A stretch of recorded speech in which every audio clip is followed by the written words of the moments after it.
Hello friends, welcome to Kanish குட்டி channel. நம்ம இன்றைக்கி ஒரு சூப்பரான இன்ட்ரெஸ்டிங்கான வீடியோ தாங்க பார்க்க போகிறோம். வீட்லேயே நெய் எப்படி காசுறதுன்னு பார்க்கலாம் வாங்க. அதுக்கு முன்னாடி நம்ம சேனலை இப்போ தான் ஃபர்ஸ்ட் டைம் பார்க்குறீங்கன்னா சப்ஸ்கிரைப் பண்ணிவிட்டு அப்படியே பக்கத்தில் இருக்க பெல் ஐக்கனை கிளிக் பண்ணிவிட்டு பாருங்கள். அப்போ தான் நான் போடுற வீடியோஸ் உங்களுக்கு டெய்லி நோட்டிஃபிகேஷனில் வரும். வாங்க வீடியோக்குள்ளே போகலாம். பாலாடையிலேருந்து நெய் எடுக்கிறதுக்கு ஃபஸ்ட்டு நான் 1 லிட்டர் பால் நல்லா காய்ச்சி ஆற வச்சு முன்னாள் நைட்டே ஃப்ரிட்ஜில் வச்சுருக்கேன். அதிலேருந்து நம்ம பாலாடை எடுத்தால் நிறைய பாலாடை கிடைக்கும். மறுநாள் காலையில் ஃப்ரிட்ஜில் இருக்க பால் எடுத்து இந்த மாதிரி ஃபில்டர் பண்ணி எடுத்துக்கலாம். நான் 2 டேஸ் 3 டேஸாக பாலாடை கலெக்ட் பண்ணி வச்சுருக்கேங்க. நான் இன்றைக்கும் பாலாடை ஃபில்டர் பண்ணி கலெக்ட் பண்ணி ஃப்ரீசரில் வச்சிடுறேன். பாருங்கள், டெய்லியுமே இதே போல் கலெக்ட் பண்ணி நான் 1 மந்த்தாக பாலாடை எடுத்து வச்சுருக்கேன். எனக்கு 2 கப்பில் பாலாடை கிடச்சிருக்கு. நம்ம இதை வச்சு எப்படி நெய் காசுறதுன்னு பார்க்கலாம். பாலாடையை நாளைக்கு நெய் காச போகிறோன்னா நம்ம முன்னாள் நைட்டே ஃப்ரீசர்லேருந்து நார்மல் ஃப்ரிட்ஜில் ரேக்கில் எடுத்து வச்சுடுங்க. இந்த மாதிரி நல்லா சாஃப்டாக ஆகிடும். நான் இன்றைக்கி கிரைண்டரில் போட்டுக்க போகிறேன். ஏன்னா குவான்டிட்டி அதிகமாக இருக்குது. அதனால் நான் கிரைண்டரில் தாங்க போட போகிறேன். இதே போலவே நான் எல்லா பாலாடையும் கிரைண்டர் உள்ளார சேர்த்துட்றேன். நம்ம ஒரு 15 டேஸ் 10 டேஸில் பாலாடை போடுறோன்னா நம்ம மிக்சியில் கூட போட்டுக்கலாங்க. இதே மெத்தடே தான். பாருங்கள், எல்லா பாலாடையும் உள்ளே சேர்த்துட்டேன். நான் இப்போ 1.5 லிட்டர் தண்ணி சேர்த்துக்கிறேன். நல்லா சில் தண்ணி சேர்த்துக்கிறேன். பட்டர் எல்லாம் நல்லா திரண்டு வரும். அது வரலும் நம்ம வெயிட் பண்ணலாம். பாருங்கள், எவ்வளோ சூப்பராக திரண்டு வந்திருக்கு. இன்னமும் நல்லா திரண்டு வரும். நம்ம கடைகளில் கூட நெய் வாங்குவோம். இருந்தாலும் நம்ம வீட்டில் இருக்க பாலாடையை வச்சு நெய் செஞ்சு சாப்பிட்றப்ப அதில் இருக்க ஹாப்பியே தனிங்க. கண்டிப்பாக நீங்களும் இதே மெத்தட்லேயே செஞ்சு பாருங்கள். ஹாப்பியாக இருங்க. இன்னும் ஒரு 2 நிமிஷம் கழித்து பார்த்தேன். சூப்பராக இருக்குது. நல்லா பட்டர் திரண்டு வந்துட்டுருக்குங்க. பட்டர் தனியாக இருக்குது. நம்ம தண்ணி 1.5 லிட்டர் போட்டோம் இல்லைங்களா, அதுவும் தனியாக இருக்குது. இந்த மாதிரி இருக்கிற பதம் தான் கரெக்டு. இந்த டைமில் நம்ம பட்டர் எல்லாம் வெளியில் எடுத்துடலாம். கொஞ்சம் கொஞ்சமாக நம்ம பட்டரை உள்ளே இருக்கிறத இதே போல் தண்ணியை மட்டும் புழிஞ்சிட்டு பட்டரை மட்டும் வெளியே எடுத்துக்கலாம்.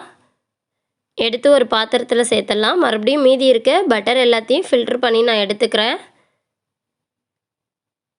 பாருங்கள், இதே போலவே தண்ணியை ட்ரை பண்ணிவிட்டு பட்டர் மட்டும் எடுத்துக்கோங்க. நீங்கள் பட்டராக யூஸ் பண்ணுறது இருந்தாலும் பட்டராக யூஸ் பண்ணிக்கலாங்க.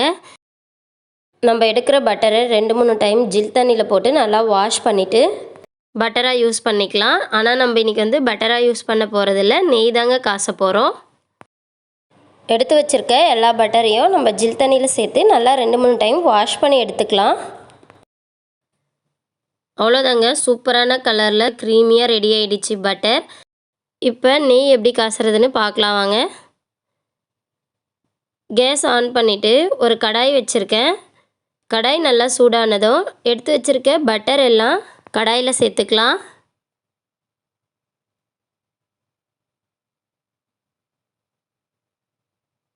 சேர்த்துட்டு நல்லா மிக்ஸ் பண்ணி விட்டுக்கிறேன். பாருங்கள், இப்போவே நல்லா கரைஞ்சி வருது பட்டர்.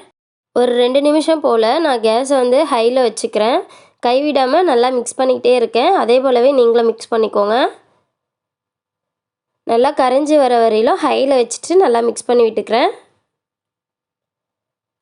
பாருங்கள், நல்லா கரைஞ்சி வந்துடுச்சு. இந்த டைமில் ஹையில் மறுபடியும் 1 நிமிஷம் வைங்க. நல்லா இந்த மாவு மாதிரி இருக்கிறதெல்லாம் நல்லா கொதிச்சு வரும். பாருங்கள், நல்லா கொதிச்சிட்ருக்கு. நல்லா மிக்ஸ் பண்ணி விட்டுக்கோங்க. இந்த மாதிரி நல்லா கொதித்து வரப்போ லோ ஃப்ளேமில் வச்சுக்கிறேன். பாருங்கள், லோ ஃப்ளேமில் வச்சோடனே நெய் லைட்டாக பிரிஞ்சு வர ஆரம்பிக்குது. இன்னமும் நல்லா பிரிஞ்சு வரும். அது வரலாம் வெயிட் பண்ணலாம். கேஸ் லோ ஃப்ளேமில் இருக்கட்டும்.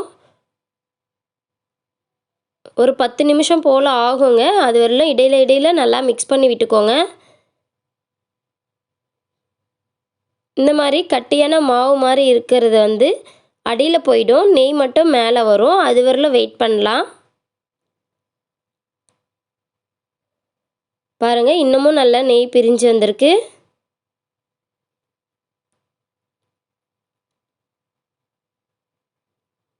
பாருங்கள், மேலே இருக்க மாவெல்லாம் அடியில் போயிடுச்சு. இப்போ நெய் மட்டும் மேலே வந்துருச்சு. பாருங்கள், இதுதான் கரெக்டான பதம். இன்னும் 1 நிமிஷம் போல் இருக்கட்டும். பாருங்கள், நெய் எவ்வளோ சூப்பராக வந்திருக்குன்னு. இன்னும் பேலன்ஸ் இருக்க மாவு மாதிரி இருக்கிறதெல்லாம் அடியில் போகணும். அது வரைக்கும் நல்லா மிக்ஸ் பண்ணி விட்டுக்கிட்டே இருங்க கைவிடாமல். ஒரு சிலர் சொல்லுவாங்க நெய் காசுறப்போ ஸ்மெல் வருது, நெய்யோட வாசனை வரல அப்படின்னு சொல்லுவாங்க. அவங்கன்னா கருவேப்பிலை சேர்த்துக்கோங்க. அப்படி இல்லைன்னா முருங்கைக்கீரை கூட சேர்த்துக்கலாம். முருங்கைக்கீரை இல்லை அப்படின்னா நம்ம கல் உப்பு கூட சேர்த்துக்கலாங்க. நான் இப்போ நம்ம மாடி தோட்டத்தில் இருக்க முருங்கை செடியிலேருந்து முருங்கைக்கீரை பறிச்சுக்கிறேன். பாருங்கள் எவ்வளோ ஃப்ரெஷ்ஷாக இருக்குது. இப்போ நம்ம நெய் காய்ச்சின பிறகு கடைசியாக ஒரு நிமிஷத்துக்கு முன்னாடி நான் முருங்கைக்கீரையை நல்லா வாஷ் பண்ணிவிட்டு நல்லா ஈரம் இல்லாமல் துடைச்சிட்டு அதுக்கப்புறம் நான் நெய்யில் சேர்த்துக்கிட்டேன். முருங்கைக்கீரையை சேர்க்குறப்ப நல்லா ஃப்ளேவர் கொடுக்கும், நல்லா வாசனையாக இருக்குங்க நெய். பாருங்கள் சூப்பரான நெய் ரெடி ஆகிடுச்சு. நெய் நல்லா ஆறின பிறகு ஒரு பிளாஸ்டிக் கண்டெய்னரில் சேர்த்துக்கிறேன். பாருங்கள் எவ்வளோ சூப்பரான பியூரான நெய் கலர்ஃபுல்லாக ரெடி ஆகிடுச்சு. நம்ம காய்ச்சின அன்னைக்கு பார்த்தோம்னா இந்த மாதிரி தான் லிக்விட் மாதிரி இருக்கும். மறுநாள் 2 டேஸ் 3 டேஸ் வச்சு பார்த்தீங்கன்னா சூப்பராக நல்லா மணலான நெய் கிடைக்கும் நமக்கு. 3 டேஸ் கழித்து உங்களுக்கு நான் காட்டுறேன் பாருங்கள் அடியில் ஒரு லேயர் மணலாக இருக்குது, மேலே கொஞ்சம் நல்லா டார்க் கலரில் இருக்குது, அதுக்கு மேலே கொஞ்சம் லைட் கலரில் இருக்குது. எவ்வளோ சூப்பராக இருக்குது பாருங்கள், எவ்வளோ மணலாக இருக்குது பாருங்கள். இதே போலவே சூப்பரான டேஸ்ட்டில் செமையான வாசனையில் நீங்களே உங்கள் வீட்டில் நெய் செஞ்சு பாருங்கள். இந்த வீடியோ உங்களுக்கு பிடிச்சிருந்தால் லைக் பண்ணுங்கள், ஷேர் பண்ணுங்கள், சப்ஸ்கிரைப் பண்ணுங்கள். அப்படியே பக்கத்தில் இருக்க பெல் ஐகானை கிளிக் பண்ணுங்கள். தேங்க்யூ ஃபார் வாட்சிங்.